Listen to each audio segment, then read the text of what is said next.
Hello friends, this is Shori from SXL channel and আজকে আমরা পাওয়ার কিউরিতে date ফাংশনে কিভাবে কাজ করে সেটা দেখব। এক্সেলে ইয়ার, মান্থ, উইক বের করার জন্য অনেক লজিক লিখতে হয়, ফাংশন কাজ করতে হয়। সো পাওয়ার কিউরিতে জাস্ট একটি বাটন ক্লিকের মাধ্যমে কিভাবে আমরা ইয়ার, মান্থ, উইক, ডে বের করতে পারি সেটাই আজকে দেখব। So let's go to the excel sheet. So এখানে আমাদের কিছু ডেট আছে, অর্ডার ডেট।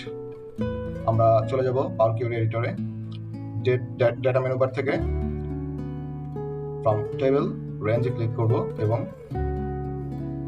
ওকে দিয়ে আমরা পাওয়ার কিউরি এডিটর ওপেন করব।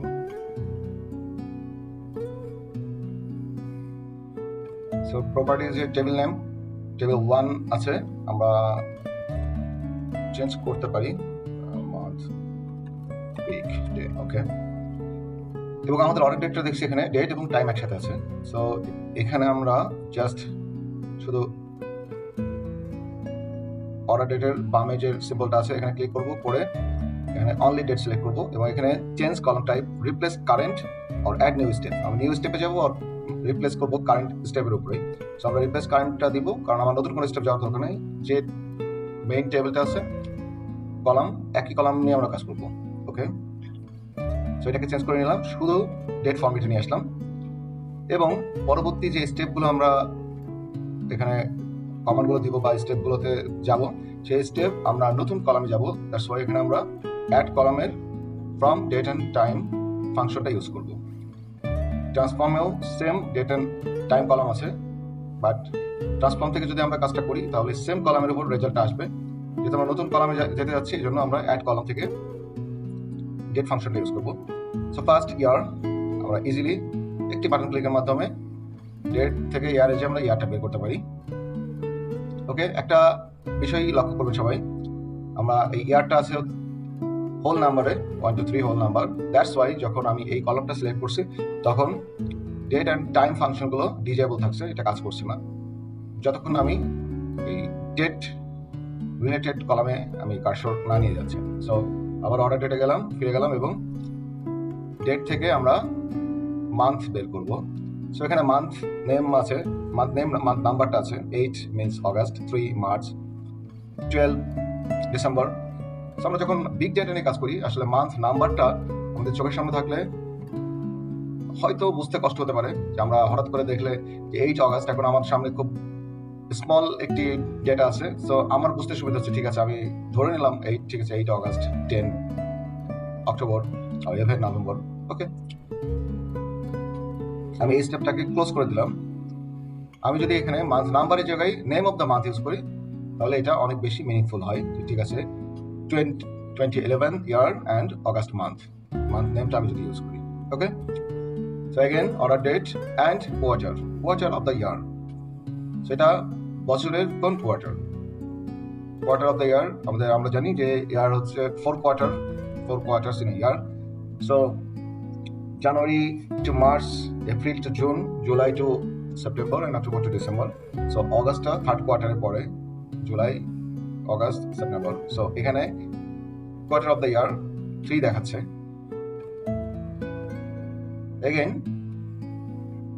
Quarter week, so week of the year. আমরা জানি যে year 52 weeks in a year. So অগাস্টের 8 তারিখ, এই 52 সপ্তাহের মধ্যে আসলে 33 week of the year. So এটা বছরের কততম উইক, এটা ইজিলি আমরা একটি বাটন ক্লিকের মাধ্যমে বুঝতে পারছি। আরো মিনিংফুল হয় যদি আমি উইক অফ দ্য মান্থ দেখি। সো এটা 8 তারিখ হচ্ছে week of the month, second week of the month. So একটি মাসে 4টি অথবা 5টি উইক থাকে, আমরা এখানে 5ও দেখছি। 27th of September 2012, এটা হচ্ছে 5th week of the month. So week of the month easily আমরা বের করতে পারি একটি ক্লিকের মাধ্যমে। Next comes the day. So day আছে, day of the week, day of the year, start day, end day, name of the day. So day দিলে আমরা নাম্বার অফ ডে দেখতে পাবো, ডে নাম্বার দেখতে পাবো। তো এখানে আমরা জানি যে 8 অগাস্ট, সো 8 তারিখ। So number of the day আমার আসলে এখানে আছে, আমি নাম্বার অফ দ্য ডে রেখেছে। সেম কাজটা মান্থের মতো করতে পারি, যে name of the day. Okay, so আমরা বুঝতেই পারছি অগাস্টের 8 তারিখ এটি হচ্ছে মানডে। ওকে, অ্যান্ড মার্চের 13 তারিখ এটা ওয়েডনেসডে ছিল। Okay, all set. So home menu bar থেকে আমরা ক্লোজ অ্যান্ড লোড দিলে আমরা জানি যে এটা নিউ শিটে চলে যায়। সো আমরা এক্সিস্টিং ওয়ার্কশিটে থাকার জন্য close and load to existing worksheet and আমি প্লেসটা সিলেক্ট করে দিব, দেন প্রেস ওকে। সো আমরা blue colour table and green colour table আমরা দেখতে পাচ্ছি পাশাপাশি। So this is the master data and this is the query data. Okay, কোনো কারণে আমি যদি এখানে 13th of মার্চের জায়গায় আমি এখানে 24th of জুলাই 13 এর জায়গায় 23 করে দেই। ওকে, সো আমি দেখবো এই প্লেসটাতে কি চেঞ্জ আসে। ওকে, রাইট বাটন ক্লিক করে রিফ্রেশ করতে পারি, অথবা আমার এখানে রিফ্রেশ একটা বাটন রাখা আছে, অল্টার প্লাস F5 অথবা রিফ্রেশ। আমি রিফ্রেশ বাটন ক্লিক করলে দেখেন এখানে চেঞ্জ হয়ে গেছে 24 জুলাই মাস 23 ইয়ার 30 of the year and this is Monday। খুব সহজে আমরা মাস্টার ডেটাতে কোনো ভ্যালু চেঞ্জ করলে এটা ইজিলি ইম্প্যাক্টটা আমাদের কিউরি শিটে পড়বে। So that's all for today. Thanks for watching and please do subscribe for more tips and tricks in Excel, Power Query, Power BI and Google Data Studio.